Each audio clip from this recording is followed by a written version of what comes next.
दोस्तों आज हम पढ़ने वाले हैं नंबर सिस्टम। मैथमेटिक्स का फर्स्ट चैप्टर होता है नंबर सिस्टम और ये बेसिक्स के अंतर्गत आता है। दोस्तों अगर मैं आपको बताऊं कि नंबर सिस्टम की यूज क्या है तो मैं आपको एक क्वेश्चन देना चाहूंगा। एक से शुरू होकर अनंत तक जाने वाले नंबर को हम क्या कहते हैं, इसका आंसर देने के लिए आपको नंबर सिस्टम की नॉलेज होनी चाहिए। और दोस्तों आज की इस वीडियो में मैं आपको बताने वाला हूँ नंबर सिस्टम के बारे में और इसके अंतर्गत आने वाले नंबर के बारे में। तो चलिए वीडियो को स्टार्ट करते हैं।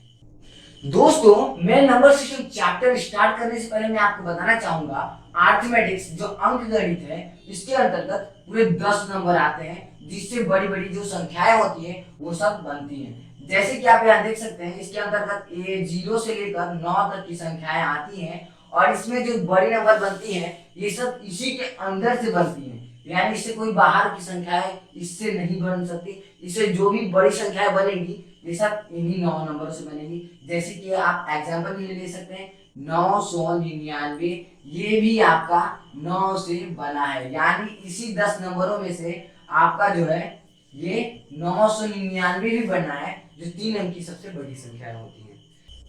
तो दोस्तों जो हमारा फर्स्ट नंबर है वो है नेचुरल नंबर। ये नेचुरल नंबर होते क्या है? This number started from 1 to infinity, यानी ऐसी संख्या जो 1 से शुरू होकर अनंत तक जाती हो उसे हम प्राकृतिक संख्या कहते हैं। नेचुरल नंबर को हम हिंदी में प्राकृतिक संख्या कहते हैं। दोस्तों जो मैंने फर्स्ट में आपको क्वेश्चन दिया था उसका आंसर होगा प्राकृतिक संख्या यानी नेचुरल नंबर। यहाँ आप देख सकते हैं 1 2 3 4 5 6 ये इंफिनिटी का सिंबल है। ये इंफिनिटी तक जो नंबर जा रहा है यानी अनंत तक जा रहा है इसे हम क्या कहते हैं? प्राकृतिक संख्या कहते हैं।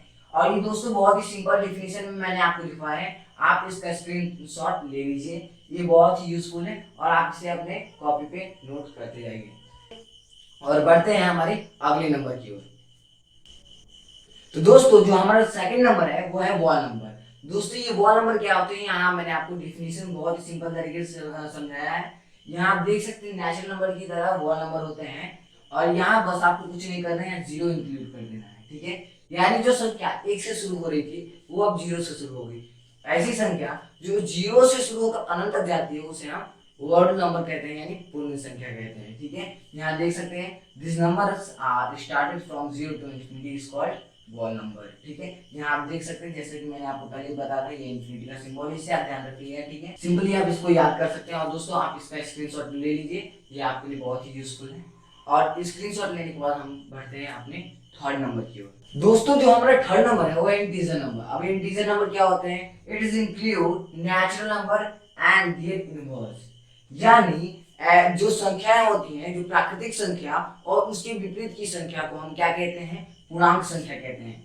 हम इंटीजर नंबर को हिंदी में पूर्णांक संख्या कहते हैं। यहाँ आप देख सकते हैं एग्जाम्पल में इंफिनिटी से जो शुरू हुआ है, यानी देख लीजिए नेचुरल नंबर वो होते हैं जो 1 से शुरू होकर इंफिनिटी तक जाते हैं, ठीक है। यानी नेचुरल नंबर का इनवर्स नंबर क्या होगा? क्या होगा? माइनस में होगा ना, तो -1 -2 -1 -2 -3, अब ये भी इंफिनिटी से जाएंगे। तो यदि हम इसको अच्छे तरीके से लिखते हैं तो हम यहाँ से लिखेंगे यानी लेफ्ट साइड से, ठीक है। तो ये हो जाएगा क्या, हम लोग नेगेटिव नंबर्स होते हैं, ठीक है। इंफिनिटी से शुरू होकर ये मतलब आए हैं, ठीक है, -1 -2। अब मैं आपसे एक क्वेश्चन पूछना चाहूंगा, आप इसमें बताइए ये -2 बड़ा है या -1 बड़ा है? आप कैसे बताएंगे? यानी देख लीजिए जो होता है जो पॉजिटिव नंबर्स में होता है वो होता है कि मतलब 1 छोटा है 2 बड़ा है, बट इसमें माइनस में है। यानी देख लीजिए मान लीजिए मैं एक एग्जांपल देता हूँ, यहाँ आप देख सकते हैं मान लीजिए ए है और यहाँ बी है, तो इसमें मान लीजिए -1 रुपया माइनस में, यानी इसने 1 रुपये कर्ज लिए हैं और इसने 2 रुपये कर्ज लिए हैं। अब बताइए किसने ज्यादा कर्ज लिए हैं? इसने ज्यादा कर्ज लिए हैं। तो अभी जो मुनाफे में गेन में है अभी कौन बड़ा है? इससे कौन बड़ा है? मतलब 2 से कौन बड़ा है? 1 बड़ा है, यानी -1 आपका बड़ा है। मतलब माइनस में जो छोटी संख्या होती है ना वो बड़ी संख्या होती है, ठीक है। आप इससे आप समझ सकते हैं। और यहाँ आपके एग्जाम्पल ये रहेंगे इंफिनिटी -1 -2 0 1 2 3 इंफिनिटी, ये आपके इंटीजर नंबर के होंगे, ठीक है, आपके एग्जाम्पल्स होंगे और आप इसका स्क्रीनशॉट ले सकते हैं। करते हैं हम अपने अगले नंबर की ओर। दोस्तों जो हमारा फोर्थ नंबर है वो है रैशनल नंबर। रैशनल नंबर होते क्या है? आप डेफिनेशन में देख सकते हैं the number can be represent in the form of p by q but q not is equal to 0। इसे हम क्या पढ़ेंगे, नॉट इज इक्वल टू यानी बराबर नहीं, हिंदी में बोलते हैं इसे बराबर नहीं, ठीक है। ये इसका रूल है, ठीक है, ये इसका रूल है, ठीक है। आप इसको रूल के रूप में याद कर सकते हैं, ठीक है। यहाँ आप एग्जाम्पल में देख रहे होंगे, यहाँ 2 दिया है, ठीक है। अब आप सोचेंगे कि मैंने बोला था ऐसी संख्या जिसे हम p बटे q के रूप में लिख सकते हैं, यानी बटे के रूप में लिख सकते हैं, उसे हम क्या कहते हैं, उसे हम परिमेय संख्या कहते हैं। राशि नंबर को हम परिमेय संख्या कहते हैं, ठीक है। तो इसे तो हम p बाई क्यू में नहीं लिख सकते, नहीं लिख सकते हैं दोस्तों। हम इसे लिख सकते हैं जैसे कि आप जानते होंगे कि अगर कोई संख्या है तो उसे डिवाइड 1 और मल्टीप्लाई 1 कर सकते हैं, इससे आपको कोई प्रॉब्लम नहीं होता। यानी जैसे कि आप देख सकते हैं यहाँ मैंने 2 लिखा है, ठीक है, यहाँ मैंने 2 एग्जाम्पल में लिखा है, तो इसको मैं 1 से डिवाइड कर दूँ तो इससे इसको कोई फर्क नहीं पड़ता, ये वापस वही इसका वैल्यू आ जाता है, इससे आपको कोई फर्क नहीं पड़ता। इसीलिए आप अगर चाहें तो इसे p बाई क्यू में लिख सकते हैं। यहाँ आप जैसे लिख सकते हैं p upon q is equal to 2 upon 1, ये आपका हो गया p बाई क्यू के रूप में, यानी p इज इक्वल टू 2 और q इज इक्वल टू 1, ठीक है। अब इसी तरीके से मैं आपको एग्जांपल दे देता हूँ। यहाँ मैंने ये जो रूल है इसको मैं आपको समझा देता हूँ। p q not is equal to 0, ठीक है, q not is equal to 0, यानी अगर आप इसको क्या कर देते हैं, 0 कर देते हैं 2 अपॉन 0, तो आप समझेंगे 0 से इंटू या डिवाइड करने से नहीं फर्क पड़ता है दोस्तों। अगर आप 2 को 0 से इंटू कर देंगे तो कितना वैल्यू हो जाएगा, 0 हो जाएगा, इससे आपको बहुत ज़्यादा फर्क पड़ता है, ठीक है।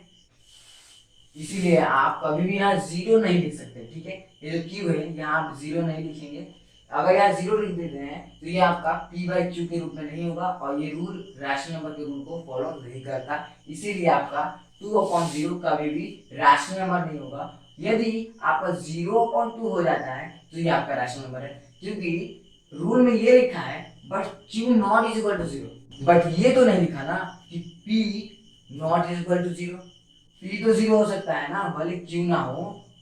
अब इससे हमें कोई प्रॉब्लम नहीं है, क्योंकि अगर आप देख लेते हैं कि 0 को हम कितने से मल्टीप्लाई डिवाइड करें वैल्यू 0 आएगा, मल्टीप्लाई मान लीजिए मैंने 2 से कर दिया जिसको वैल्यू 0 आया, और अगर आप इसको 0/2 कर देते हैं तो ये आपका राशि नंबर हो जाएगा।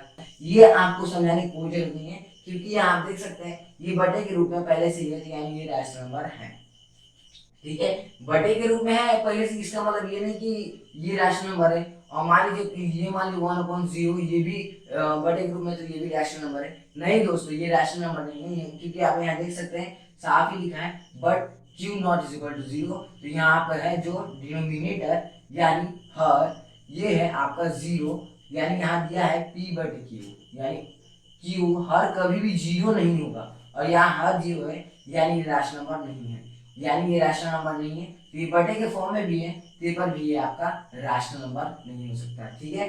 अब यहाँ देख सकते हैं आप दूसरा है, उसके बाद जो है √4, √4 है, ठीक है। तो √4, अब रूट का कैसे हम मान लें कि मतलब ये राशनल नंबर है दोस्तों, मैं आपको बताता हूँ। जैसे यहाँ देख सकते हैं आप √4 का स्क्वायर रूट निकालते हैं तो हमारा क्या होगा, 2, ठीक है। अब जैसे कि यहाँ आपने पहले ही देख चुके हैं कि हम चाहें तो इसे 1 डाल के यहाँ हम p बाई क्यू के रूप में लिख सकते हैं √4 को भी, ठीक है। यानी हम इसका वैल्यू निकालेंगे, इसको हल करेंगे, स्क्वायर रूट निकालेंगे, उसके बाद हम इसे p बाई क्यू में कन्वर्ट कर देंगे, ठीक है। इससे कोई प्रॉब्लम नहीं पड़ता, ये आपका हो गया। अगर देखिए दोस्तों इसमें इरेशनल नंबर भी आते हैं, ये नहीं कि मतलब कोई भी नंबर हो, √3 मान लीजिए √3 है और मान लीजिए उसका √√ है तो मान लीजिए रैशनल नंबर हो जाएगा, हम निकाल लेते हैं, नहीं ऐसा नहीं होगा दोस्तों। अगर इसका वैल्यू निकालेंगे तो ये आपका नॉन रिपीटेशन में चला जाएगा, जिसके कारण ये इरेशनल नंबर हो जाएगा। आप ऐसे √√ वाले क्वेश्चन को ऐसे सॉल्व कर सकते हैं, स्क्वायर √√ में हो बट परफेक्ट स्क्वायर हो, स्क्वायर रूट निकल जाए परफेक्टली, उसका मतलब डिसिमल में उसका आंसर नहीं आए, तो ये आप रैशनल नंबर में लिख सकते हैं या फिर नहीं लिख सकते, ठीक है। यानी √3 को आप अच्छे तरीके से नहीं लिख सकते, परफेक्ट में नहीं लिख सकते, आप इसको इंटीजर नंबर में नहीं लिख सकते, तो ये आपका जो है ये रैशनल नंबर नहीं होगा, ये आपका इरेशनल नंबर होगा। ठीक है, अब देखिए इरेशनल नंबर भी यहीं से मैं आपको क्लियर कर देता हूँ, आगे मैं जाऊंगा 5वें नंबर इरेशनल नंबर है, उस पर मैं आपको बताने वाला हूँ। ठीक है, अब देखिए यहाँ जैसे कि मैंने आपको बताया √3, तो आप इसका डिफिनेशन ऐसे भी समझ सकते हैं, मतलब अंडर रूट हो उसको परफेक्ट स्क्वायर ना हो। ठीक है, परफेक्ट स्क्वायर ना हो, उसे हम उसका स्क्वायर रूट ना निकले, उसे हम क्या कहते हैं, इरेशनल नंबर कहते हैं। ठीक है, चलिए हम 5वें नंबर बताएंगे। ठीक है, अब चलिए आगे वाला जो है वो देख लेते हैं। अब देखिए एक्टिव, अब देखिए सिंबल में भी फर्क पड़ता है, यहाँ देख सकते हैं आप, अगर जानते हो तो अच्छी बात है। यहाँ ये अगर मैं आपको कहूँ कि ये जो सिंबल है ये किस चीज का सिंबल है, ये किस चीज का सिंबल है, स्क्वायर का सिंबल है। और फिर मैं आपसे कहूँ ये आपका किस तरीके का सिंबल है। ठीक है दोस्तों, इसी तरीके से यहाँ देखिए स्क्वायर, अगर अगर किसी का स्क्वायर निकालना है तो ये स्क्वायर ओनली इस तरीके से रहेगा। ठीक है, और क्यूब निकालना है तो स्क्वायर के अंदर 3 लिखा होगा, यानी क्यूब है। ठीक है, अब इसका मतलब ये नहीं कहीं भी हो तो उसका मतलब वही होगा। ठीक है, तो मान लीजिए कभी अंडर रूट में 27 भी दे देता है तो इसका भी आप क्यूब निकाल सकते हैं, ऐसी बात नहीं है। ठीक है, अगर परफेक्ट क्यूब है तो फाइंड द क्यूब। ठीक है, और वो आपको अंदर में 3 नहीं लिखता, ऊपर से ही आपको इस तरीके से दे देता है। ठीक है, अब यहाँ आप जानते होंगे इसका ये क्या है। ठीक है, ये क्या है आप जानते होंगे, ये किसका वैल्यू है, ये किसका वैल्यू है जिसको माना गया है एक्रोस, यानी माना गया है, ये मतलब है नहीं, उतना माना गया, यानी इतना इतने के आसपास आ सकता है इसका वैल्यू, इसे माना गया है।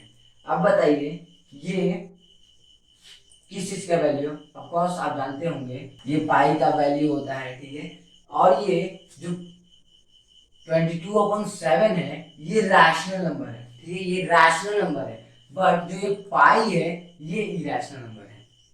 दोस्तों जैसे कि मैंने आपको फर्स्ट में कहा ये एक्सप्रोक्सीमेटली माना गया है, यानी इसके आसपास माना गया है, ये इसका परफेक्ट वैल्यू नहीं है, यानी इसका वैल्यू निकाला जाए तो ये नॉन रिपीटेशन जाएगा, यानी बहुत दूर तक जाएगा। यहाँ सुपर कंप्यूटर भी इसकी वैल्यू निकालने में फेल हो गया है, और दोस्तों इसका वैल्यू अभी तक नहीं निकला है। ठीक है, तो ये पाई जो है ये इरेशनल नंबर है। ठीक है, इसीलिए ये रैशनल नंबर नहीं है, इरेशनल नंबर है तो ये रैशनल नंबर नहीं हो सकता। ठीक है, बट इसका जो है 22/7 ये आपका रैशनल नंबर है। ठीक है,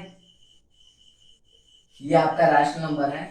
आप इसका स्क्रीनशॉट ले लीजिए, अगर ये आपको समझ गया है तो अच्छी तरीके से, अगर आपको समझ नहीं आया तो वीडियो को स्किप करके आप देख सकते हैं, और ये बहुत ही इंपॉर्टेंट है। ठीक है, आप इसका स्क्रीनशॉट ले लीजिए। ठीक है, और यदि आपने इसका स्क्रीनशॉट ले लिया है तो चलिए हम लोग बढ़ते हैं अपने इरेशनल की तरफ, जो हमारा 5वां नंबर है। दोस्तों जो हमारा 5 नंबर को है ये है इरेशनल नंबर। इरेशनल नंबर होते क्या है, the number can not be represent in the form of p/q, ऐसे नंबर जो p बाई यानी बटे के शक्ल में हम लोग नहीं दर्शा सकते, उसे हम अपरिमेय संख्या कहते हैं। हिंदी में हम इरेशनल नंबर को हम अपरिमेय संख्या कहते हैं। जैसे एग्जांपल में आप देख सकते हैं, जैसे मैंने आपको रैशनल नंबर में बताया था पाई, पाई का अगर हम वैल्यू निकालेंगे तो इसके 1 लाख वैल्यू भी हो सकते हैं, बहुत ज्यादा इसकी वैल्यू है। इसका सुपर कंप्यूटर भी 1 लाख वैल्यू निकालने के बाद हार मान गया था। ठीक है, और यहाँ आपको देख सकते हैं जो सेकंड वाला है, यहाँ है √2। आपको मैंने रैशनल नंबर में बताया था कि अंडर रूट में हो और उसका स्क्वायर रूट ना निकले, उसे हम क्या कहते हैं, इरेशनल नंबर, उसे हम क्या कहते हैं, इरेशनल नंबर। तो यहाँ जो है 2 का स्क्वायर रूट नहीं निकलता, निकलता है बट डिसिमल में, यानी ये नॉन रिपीटेशन में चला जाएगा, इसका आपका जो है वैल्यू नहीं निकलेगा अच्छे तरीके से, इसका जो है नॉन रिपीटेशन में जाएगा। ठीक है, ये टर्मिनेट नहीं होगा, यानी ये आपका जो है इरेशनल नंबर है। इसी तरीके से √3 भी है, √5 भी है, √7 भी है, इसी तरीके ये नंबर है। ठीक है, √8 नहीं है क्योंकि ये परफेक्ट क्यूब है 2 का, यानी ये 2 का यानी 2/1 हम इसे रैशनल नंबर में लिख सकते हैं, आपका वही आ जाएगा आंसर। √8 आपका इरेशनल नंबर नहीं होगा। ठीक है, और यहाँ आप देख सकते हैं, यहाँ आपको ध्यान ज्यादा देना है। ठीक है, यहाँ डिसेंबर में इसमें आपको क्वेश्चन भी आएंगे, एनसीईआरटी की बुक में ये है। ठीक है, जब मैं आपको एनसीईआरटी का बुक क्लियर कराऊंगा क्वेश्चंस तो आपको मैं इसमें बताऊंगा, ठीक है। बहुत सारी चीजें उसमें आपको मैं बताने वाला हूँ। यहाँ देख सकते हैं 1.21 211 2111 और इसी तरीके से बन जाता है। और ये नॉन रिपीटेशन प्रोसेस है, ठीक है। यहाँ ये इस रूल को फॉलो करता है, x y x y y x y y y, इस तरीके से मतलब ये बढ़ता जाएगा, ठीक है। ये जो वाई है और भी बढ़ता जाएगा, ये एक्स इंक्रीज होता जाएगा, ठीक है। इस तरीके से ये रूल में होता है, ठीक है। ये आपके जो एग्जांपल्स है ये खत्म हो चुके हैं। और दोस्तों इसके बारे में मैं आपको जब मैं एनसीईआरटी का बुक जब क्वेश्चन कराऊंगा तो इसमें मैं आपको बताने वाला हूँ। और चलिए आप इसका स्क्रीनशॉट ले लीजिए, ये बहुत ही यूजफुल डेफिनेशंस है और ये एग्जांपल्स हैं। तो आप इसका एक स्क्रीनशॉट ले लीजिए और बढ़ते हैं हमारे अगले नंबर की ओर। तो दोस्तों जो हमारा 6 नंबर है वो है रियल नंबर। रियल नंबर होते क्या है? It contain all rational, irrational and integer numbers that can be represented on the number line। यानी ऐसे नंबर, रैशनल नंबर, परिमेय संख्या, अपरिमेय संख्या, अपूर्णांक संख्या, पूर्णांक संख्या, ठीक है, इंटीजर नंबर, पूर्णांक संख्या, जिसे हम नंबर लाइन यानी संख्या रेखा पर दर्शा सकते हैं। संख्या रेखा आप जानते हैं क्या होता है, यहाँ 0 1 2 इस तरीके से जो होता है संख्या रेखा उसको कहते हैं नंबर लाइन, ठीक है।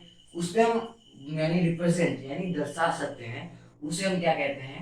रियल नंबर कहते हैं। उसे हम रियल नंबर कहते हैं। जैसे कि आप एग्जांपल देख सकते हैं 3.1। दोस्त 3.1 को भी हम रैशनल नंबर में दर्शा सकते हैं। और ये एनसीईआरटी के बुक में आपको दिया हुआ है 3.1। इसको आपको रिप्रेजेंट करना है, किस तरीके से आप इस पे नंबर लाइन पे शो करेंगे, ठीक है। तो दोस्तों मैं जो अगली वीडियो बनाऊंगा ये एनसीईआरटी के बुक से भी होगा, कि उसमें से क्वेश्चन जो होंगे उसको सॉल्व मैं करूंगा, ठीक है, आपको इस वीडियो में, ठीक है। तो आप यहाँ देख सकते हैं, आप अभी एग्जांपल में देख लीजिए 3.1 और उसके बाद यहाँ आप सेकंड देख सकते हैं 2.1। ये जो डेसिमल्स के नंबर्स होते हैं ये सब भी जो होते हैं वो सब नंबर लाइन पे शो होते हैं, ठीक है। और यहाँ -1, ठीक है, -1 को तो आप जानते ही होंगे, 0 के बाद -1 में आता है। उसके बाद 1/2 यानी 0.5 यहाँ भी आप देख सकते हैं, ठीक है। 1/2 को भी आप कर सकते हैं यहाँ, ठीक है। इसको भी आप नंबर लाइन पे शो कर सकते हैं, 0.5 को भी कर सकते हैं। और यहाँ आपको इत्यादि एटसेट्रा ऐसे ही कई नंबर्स होते हैं जो ये नंबर लाइन पे शो होते हैं, यानी रैशनल इरेशनल नंबर जो भी है सब इस पे नंबर लाइन पे शो होते हैं, ठीक है। अब क्वेश्चन ये है यहाँ सारे रैशनल नंबर रियल नंबर होते हैं, बट सारे रियल नंबर रैशनल नंबर नहीं होते, ठीक है। आप जानते ही होंगे सारे रैशनल नंबर रियल नंबर नहीं होते हैं, क्योंकि इसमें इरैशनल नंबर भी आते हैं। और ये आपको अगर क्लियर हो गया है ये नंबर, तो हम बढ़ेंगे अपने अगले नंबर की ओर। तो आप इसका स्क्रीनशॉट ले सकते हैं और बढ़ते हैं हमारे अगले नंबर की ओर। तो दोस्तों जो हमारा 7 नंबर का नंबर है वो है प्राइम नंबर यानी अभाज्य संख्या।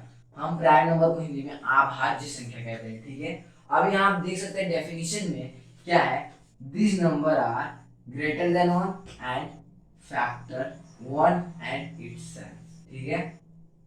यानी ऐसी संख्या जो एक से बड़ी हो और उसके फैक्टर यानी भाग हो वो जिससे मतलब वो जिससे भाग दिए जा सके वो एक हो या फिर वो स्वयं हो, ठीक है। यानी ऐसी संख्या जिसे या तो एक दे सके भाग या फिर वो स्वयं से विभाजित हो, उसे हम क्या कहते हैं? अभाज्य संख्या कहते हैं, ठीक है। उसे हम अभाज्य संख्या कहते हैं। अब देख सकते हैं आप, जैसे यहाँ एग्जाम्पल में 1 है और इसका जो जिससे हम भाग दे सकते हैं एक को, ये स्वयं एक है, ठीक है। और उसके बाद यहाँ जो सेकंड है ये देखिए ये अलग है, ठीक है। यहाँ जो कॉमा है ये इसके लिए 2 के लिए, ठीक है। अब जो है ये सेकंड है, ये है 2, ठीक है। अब यहाँ 2 को हम किस किस नंबरों से भाग दे सकते हैं? ओनली 2, ठीक है। यानी वो एक या स्वयं, ठीक है। यहाँ देख सकते हैं फैक्टर 1 एंड इटसेल्फ, यानी एक से ही भाग विभाजित हो या फिर खुद से ही विभाजित हो, ऐसे नंबर को हम कह सकते हैं अभाज्य संख्या, ठीक है।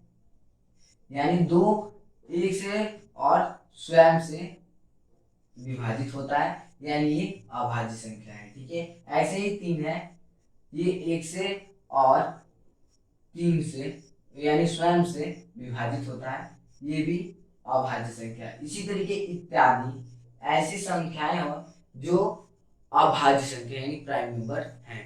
आप इसका स्क्रीनशॉट ले लीजिए, ये बहुत ही छोटा था, ठीक है, और आप इसे बहुत ही इजीली याद कर सकते हैं, इसमें आपको कोई प्रॉब्लम नहीं आएगी, ठीक है। और आप ये देख सकते हैं मैंने छोटे डिफिनेशन में इसको समझाया है, आप इसका स्क्रीनशॉट ले लीजिए। तो दोस्तों जो हमारे 8 नंबर है वो है कंपोजिट नंबर, ठीक है, यानी भाज्य संख्या। This number having factor more than 2, यानी ऐसे नंबर जिसके जो भाग देने वाली संख्याएं हों वो 2 से ज्यादा हों, जैसे कि फर्स्ट में था जिससे हम 1 से या फिर स्वयं से भाग दे सकते हैं, यानी फैक्टर 2 ही होंगे, ठीक है, यानी भाग होगा जो 2 ही नंबर से होगा, ठीक है। अब यहाँ जो है, यहाँ फैक्टर मोर देन 2 चाहिए, ठीक है, यानी ज्यादा चाहिए, 2 से ज्यादा फैक्टर्स चाहिए, ठीक है। तो यहाँ आप देख सकते हैं उसको हम कंपोजिट नंबर कहते हैं, यानी जिसके फैक्टर 2 से ज्यादा हो उसे हम कंपोजिट नंबर कहते हैं। यानी आप देख सकते हैं एग्जांपल में 4 है, तो 4 का फैक्टर क्या होगा, 1 2 और स्वयं 4 होगा, ठीक है। यानी 4 को 1 भी काट सकता है, 2 भी काट सकता है और 4 भी काट सकता है। और दूसरा मैंने जो एग्जांपल लिया है बहुत ही सिंपल है, इसीलिए मैंने आपको यहाँ 2 ही एग्जांपल लिए हैं, और इसमें बहुत सारे नंबर जो है होते हैं, ठीक है। और यहाँ आप देख सकते हैं, यहाँ दूसरा है 8 1 2 और 4 और 8 स्वयं है, ठीक है, यानी 1 2 4 और 8 इसको भाग दे सकते हैं 8 को, ठीक है। यानी इसके कितने 4 कितने 3 फैक्टर है, यानी 2 से ज्यादा है, और ये है जो 8 के हैं इसके भी 4 है, ठीक है, फैक्टर। तो चलिए इसका आप स्क्रीनशॉट ले लीजिए और बढ़ते हैं हमारे अगले नंबर की ओर। दोस्तों यहाँ मैंने एक साथ 4 नंबर लिखे हैं, ठीक है दोस्तों, यहाँ आपको एक साथ 4 नंबर दिख सकते हैं, ये दोनों एक दूसरे से ताल्लुक रखते हैं, ठीक है, एक दूसरे से ताल्लुक रखते हैं, इसीलिए ये सब नंबर मैंने एक साथ लिखे हैं। और दो जो पहले के नंबर थे वो भी इसी से ताल्लुक रखते हैं, इसीलिए मैंने उसको पहले लिखवा दिया समझने के लिए, और इसके बाद ये सब मैंने आसान से छोटे से भाषा में आपको यहाँ मैंने लिखवा दिया है, ठीक है। अब यहाँ देख सकते हैं आप even number, a number which is completely divided by divisible by 2, यानी ऐसी संख्या जो 2 से पूर्णतः विभाजित हो जाए उसे हम क्या कहते हैं, इवन नंबर यानी सम संख्या कहते हैं। इवन नंबर को हम क्या कहते हैं हिंदी में, सम संख्या कहते हैं। क्या कहते हैं, सम संख्या, ठीक है, सम संख्या कहते हैं इवन नंबर को, और ऑड नंबर को हम विषम कहते हैं, ठीक है, ये आप ध्यान रखिए, विषम संख्या कहते हैं, ठीक है, विषम संख्या, ठीक है, विषम संख्या कहते हैं। इसके एग्जांपल में आप देख सकते हैं 2 4 6 8। आप ये मत समझिएगा कि ये मतलब जो 2 टेबल में जो आते हैं वही आपके जो है इवन नंबर होते हैं। अब देखिए, अब जो ऑड नंबर है वो क्या है, a number which is not exactly divisible by 2, यानी ऐसी संख्या जो 2 से पूर्णतः विभाजित ना हो उसे हम क्या कहते हैं, ऑड नंबर कहते हैं। इसमें आप देख सकते हैं 3 2 से डिविजिबल नहीं है, 5 2 से डिविजिबल नहीं है, 7 2 से डिविजिबल नहीं है, 9 भी डिविजिबल नहीं है। यानी ऐसी संख्या जो 2 से विभाजित ना हो उसे हम क्या कहते हैं, ऑड नंबर यानी विषम संख्या कहते हैं। अब यहाँ देख सकते हैं, यहाँ कुछ छोटे जो नंबर्स है, ठीक है, इसमें मैंने आपको डिफिनेशन नहीं लिखवाई इन सबका, ठीक है, यहाँ आप समझ लीजिए इन लोगों को, इन लोग को आपको याद करना बहुत ही आसान है। यहाँ देख सकते हैं, ठीक है, यहाँ जो ये है ट्विंस, ट्विंस प्राइम नंबर। अब प्राइम नंबर आप जानते ही हैं कि क्या होते हैं, यानी प्राइम नंबर जो एक या स्वयं से विभाजित हो उसे हम प्राइम नंबर कहते हैं, ठीक है, प्राइम नंबर कहते हैं। और ट्विंस प्राइम नंबर यानी एक साथ, जैसे मान लीजिए यहाँ क्या हो सकता है, वहां मान लीजिए आपने 2 डाल दिया, ठीक है, 2 और यहाँ 3, ये आपके प्राइम, और यहाँ 3 एंड, ठीक है, एंड यहाँ 3 डाल दिए, तो ये आपके ट्विंस नंबर्स होंगे। मतलब एक साथ 2 प्राइम नंबर आ जाए तो ये आपके ट्विंस नंबर हो जाते हैं, ठीक है। ये आपको समझने के लिए नॉर्मल है, ठीक है, ये आपको याद नहीं रहेगा तो नो प्रॉब्लम, ठीक है, ये ज्यादा इंपॉर्टेंट नहीं होता, ज्यादातर इंपॉर्टेंट यही सब होते हैं 10 वाले, और ठीक है। और ये कंपाउंड नंबर, अब ये कंपाउंड नंबर भी थोड़े इंपॉर्टेंट है, बट ये भी उतने नहीं, ज्यादा इसमें से क्वेश्चंस नहीं आते, बट आप समझ लेंगे तो अच्छी रहेगी, ठीक है, अच्छी बात रहेगी, ठीक है। ट्विंस तो आप समझ लिए, ठीक है। अब समझिए कंपाउंड, कंपाउंड का मैं आपको हिंदी में बताता हूँ, यौगिक नंबर। यानी देखिए इसमें क्या होता है, एक को छोड़कर किसी और यानी किसी और संख्या से जो विभाजित हो जाए उसे हम यौगिक संख्या कहते हैं। इसमें आपके ऑड इवन नहीं आते हैं, ठीक है, ऑड इवन नहीं आते, नहीं माना जाता है, आते हैं, ठीक है। यहाँ पे एक से छोड़ के यानी दो भी हो सकते हैं, दो, ठीक है, दो हो सकता है, तीन हो सकता है, और फिर क्या हो सकता है, एक को छोड़ के दो यानी दो है, ठीक है, और दो हो सकता है, तीन हो सकता है, चार हो सकता है, आठ हो सकता है, फिर क्या हो सकता है, पाँच भी हो सकता है, और फिर यहाँ क्या हो सकता है, छः भी हो सकता है, सात भी हो सकता है, और एक्सेट्रा, ठीक है। यानी मतलब यहाँ एक को छोड़कर और सबसे जो विभाजित होते हैं ये हमारे कंपाउंड नंबर में आते हैं, ठीक है। और आप इसका स्क्रीनशॉट ले लीजिए, ये आपके लिए बहुत ही यूजफुल है। ये नंबर सिस्टम जो है आपका कंप्लीट हो चुका है, और आप यहाँ से आप जाकर जो नंबर सिस्टम के क्वेश्चन है एनसीईआरटी के बुक्स में मैं आपको अगली वीडियो में क्लियर कराऊंगा। और दोस्तों मैं आपको एक प्लस पॉइंट बताना चाहूंगा कि जो भी मैं यहाँ पढ़ा रहा हूँ वो सब मैंने एक आर्टिकल्स में लिखी है, जिसका नाम है जीवदानी स्टूडियो blogspot.com, ठीक है। यहाँ आप जाकर इस वेबसाइट में बहुत सारे जो आर्टिकल्स है वो आप पढ़ सकते हैं। जो मैं आगे पढ़ाने वाला हूँ उसमें भी मैं आर्टिकल्स लिखता रहता हूँ उसमें, और आप उसमें जा सकते हैं। उसमें आपको फिजिक्स, केमिस्ट्री, मैथमेटिक्स और भी आपको जो है हिस्ट्री के उसमें आर्टिकल्स मिल जाएंगे। और कार्बन या फिजिक्स से जो कार्बन केमिस्ट्री का है जो चैप्टर, उसमें मैंने आर्टिकल लिख दिया है जिस पर अभी वीडियो बनने वाला है। आप उस पर विजिट करके जाकर उसको आर्टिकल को पढ़ सकते हैं। और ये जो आपका नंबर सिस्टम है ये कम्प्लीटली कंप्लीट हो चुका है। अगर आपको समझ में नहीं आया तो आप इस वीडियो को वापस से स्किप करके देख सकते हैं। और ये वीडियो बहुत ही यूजफुल है। और कमेंट करें कि ये वीडियो आपको कैसी लगी। आपको अगर कुछ समझ में नहीं आता है, आपको कुछ क्वेश्चन पूछने हैं, तो आप हमारे कमेंट बॉक्स में कमेंट कर सकते हैं कि आपको ये समझ में नहीं आया। आपको कमेंट में रिप्लाई मिल जाएगा। Thank for watching this video.